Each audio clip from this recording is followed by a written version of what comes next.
Penuntun Saat Teduh Sinode Gereja Kristen Jakarta, Selasa 21 Desember 2021. Terang sejati, Yohanes pasal 1 ayat 1 sampai ayat yang ke-9. Pada mulanya adalah firman, firman itu bersama-sama dengan Allah dan firman itu adalah Allah. Ia pada mulanya bersama-sama dengan Allah, segala sesuatu dijadikan oleh Dia dan tanpa Dia tidak ada sesuatu pun yang telah jadi dari segala yang telah dijadikan. Dalam Dia ada hidup dan hidup itu adalah terang manusia.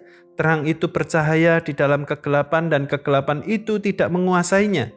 Datanglah seorang yang diutus Allah namanya Yohanes.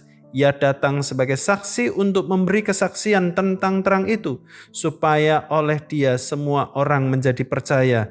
Ia bukan terang itu, tetapi ia harus memberi kesaksian tentang terang itu. Terang yang sesungguhnya yang menerangi setiap orang sedang datang ke dalam dunia. Thomas Alva Edison menemukan tenaga listrik setelah melakukan percobaan berulang-ulang. Konon ia melakukannya lebih dari 1000 kali. Karena jasanya, kehidupan manusia menjadi lebih baik. Desa-desa dan kota-kota mendapatkan terang dari lampu listrik. Banyak pekerjaan manusia yang diselesaikan hanya dengan memencet sebuah tombol listrik.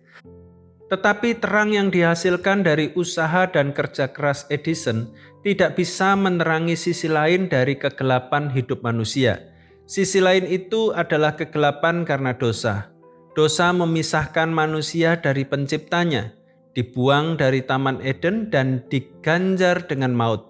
Akibatnya manusia berjalan dalam kegelapan dan menyimpang dari tujuan Allah baginya. Segala usaha dilakukan untuk kembali kepadanya, tetapi gagal karena seorang pun tak ada yang memenuhi standar kesuciannya. Tetapi rencana dan kasih Allah bagi manusia tak berubah dari semula. Dia mengirim utusannya, yaitu para nabi, untuk menuntun umatnya kembali kepadanya. Sampai akhirnya Allah mengirim dan mengorbankan anaknya yang tunggal, Tuhan Yesus Kristus.